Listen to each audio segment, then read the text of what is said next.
What is up, guys? Welcome back to another Ikari Kenshin video. So I was thinking today to myself about my boost experience, right? I didn't really think a whole lot of it because I figured out a workaround, but I was sitting here today and I was thinking to myself, man, that was a pain in the ass to have to deal with. So I decided I was going to make a video. We're going to talk about the boost gear for a minute or two and how bad it is.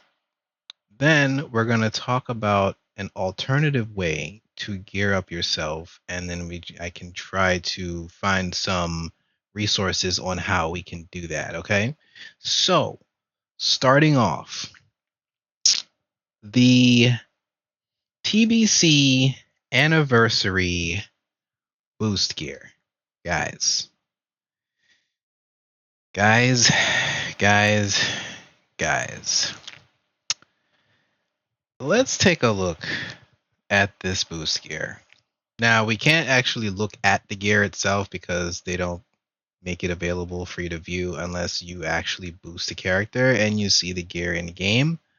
Unfortunately, I have gotten rid of most of my boosted gear. I think I'm still holding on to like maybe two pieces, but that's neither here nor there. This is basically where you get it from. Either you get it from this Burning Crusade Classic Anniversary Edition upgrade, or you get it from the level 58, just the $60 boost. So this is where it comes from. When you boost your character with the Outland Epic Pack, because you don't get the boost with the Outland Heroic Pack, they charge you $40, and all you're getting with the $40 is the mounts, the hearth animation, and the two pets. So you get a ground mount, you get a flying mount, you get two pets, and you get a hearth animation for Horde and Alliance. They're both pretty much the same. The color variations are a little bit different, but that's all you get. So you would have to buy the Epic Pack, which also comes with the 58 boost. You can also, again, like I mentioned, you can also get the boost just by paying $60, right? This boosts your character from, you just need to create a character. So you can't just boost a, well, there's no such thing as a level 0 character, right? So you create a character, you log into the game, and then you can boost it from level 1 all the way to level 58. What they do is they boost your character's level to 58, they boost all your skills, your weapon skills up to max, which is I believe 300. If I'm not mistaken, it's 300. If I am mistaken, they boost it to like 250 or something like that. Either way, no. They max it out. They max out your skills with your weapons, all of them. You have to obviously go back into the lower level zones to level up your professions if you so choose to do professions. Okay, real quick before we get to the next part of this, guys, I honestly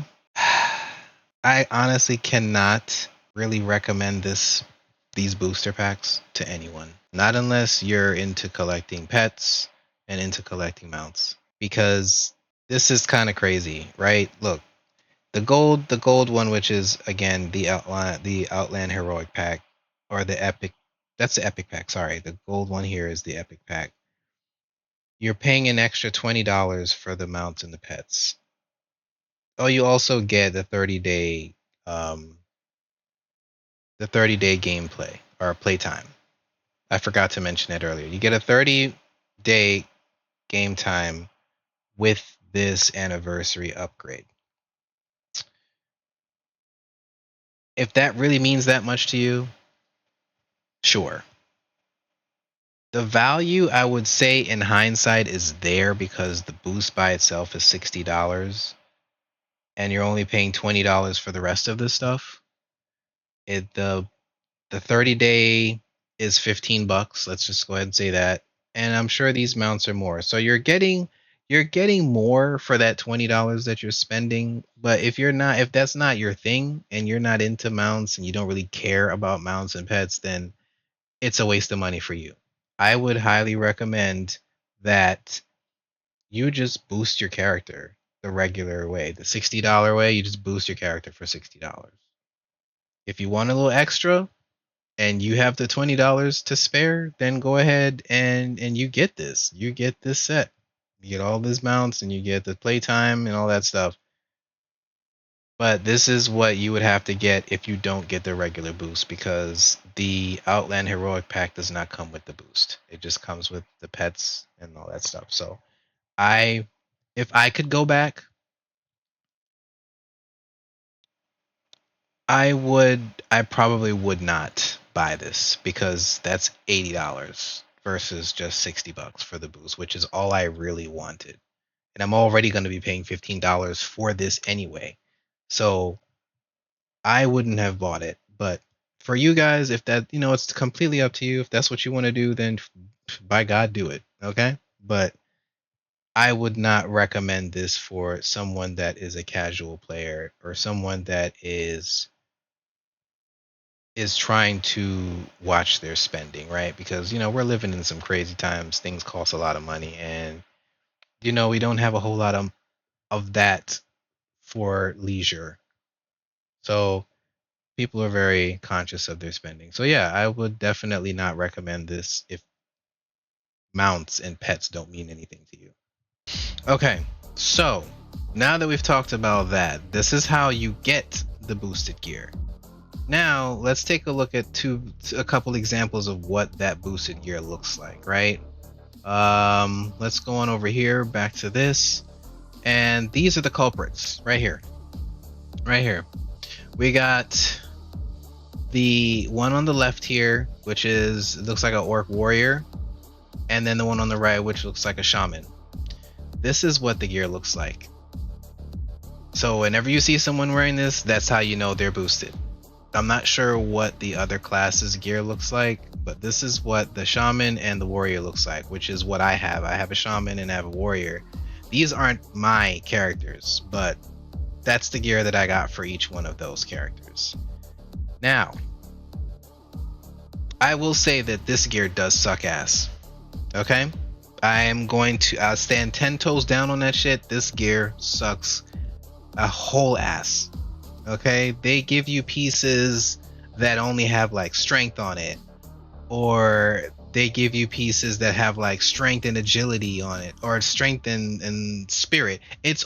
Most of the gear that they give you in the boost is the gear that you would sell if it dropped in the world. Basically, it's the shit that you don't want, and they give it to you, and this is what you're stuck with to play with after you boost your characters. So to remedy that, what I've come up with is a method in which, before you get into anything crazy, don't think that you're gonna get into smooth dungeons when you hit Outlands with this gear, guys. Okay, when I tell you that people are complaining on Reddit like nobody's business, especially healers, when it comes to like warrior tanks or paladin tanks using this gear, they have nothing but not nice things to say. Okay, and I didn't have to experience this because I did not use my gear to tank anything, because when I jumped on my character after getting boosted, I looked at the gear and I was like, I can't tank with this. This is fucking rubbish. So what I did was, basically, obviously there's two options. The first option, if you have the money, you can go on the auction house, right? You go on the auction house and you can buy, for instance, if you're a tank, you can buy of the champion gear, right? And of the champion green gear should be just fine for you to start tanking Hellfire Ramparts or Blood Furnace. Same thing with any of the other classes. The healer class, you buy of healing, or I believe, no, it's not Invoker. It's another set name.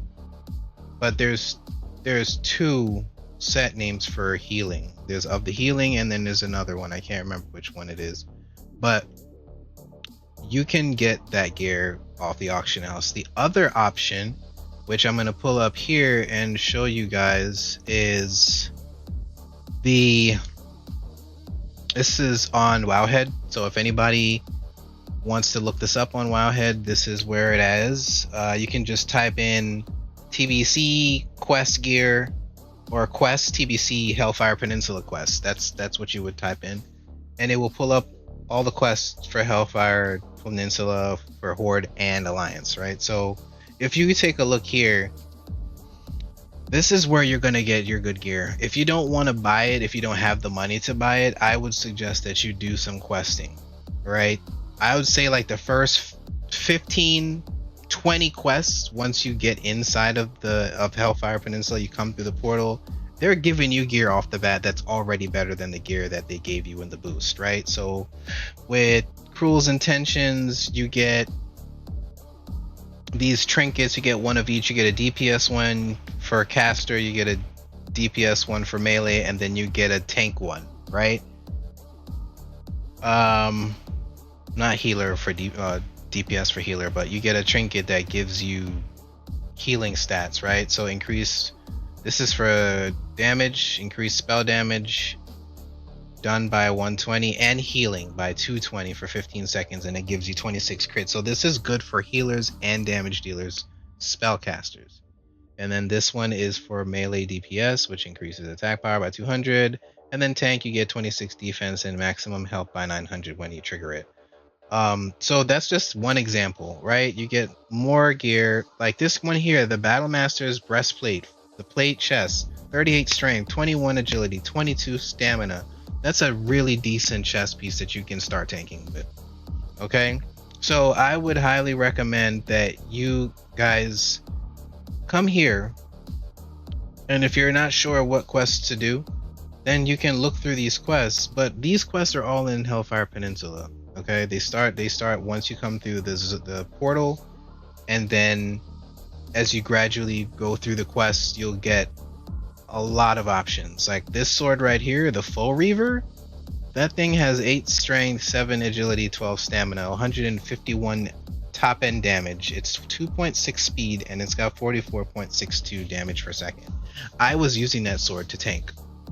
Until I was level 62. Then I got another sword. So like this stuff is actually very viable gear that you can use to do what you need once your character has been boosted, right? So it's just, I hope this is helpful, guys. I really do, because I didn't have to go through the struggle of dealing with people not caring for my gear because it's trash. Because when I got my gear, I automatically knew that I was not going to be playing with it. So I went and I decided that I was going to go ahead and upgrade my gear so that I can be useful in dungeons. So yeah, I hope this was helpful, guys. I appreciate all of you watching. If you have any other questions, I can put the link to the Wowhead with the Hellfire Peninsula quests down in the description, and you guys can check that out whenever you feel like. But thank you so much again, guys, for coming through, and I'll see you guys later. Peace.